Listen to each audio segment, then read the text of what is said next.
సౌందర్యం బాకీ చెరిపేసిందమ్మా.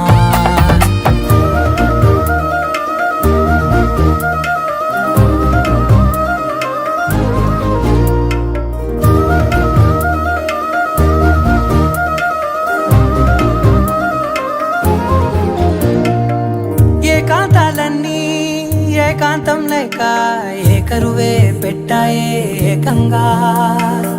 సంతోషాలన్నీ సెలవన్నది లేక మనతోనే కొలువయ్యే మొత్తంగా.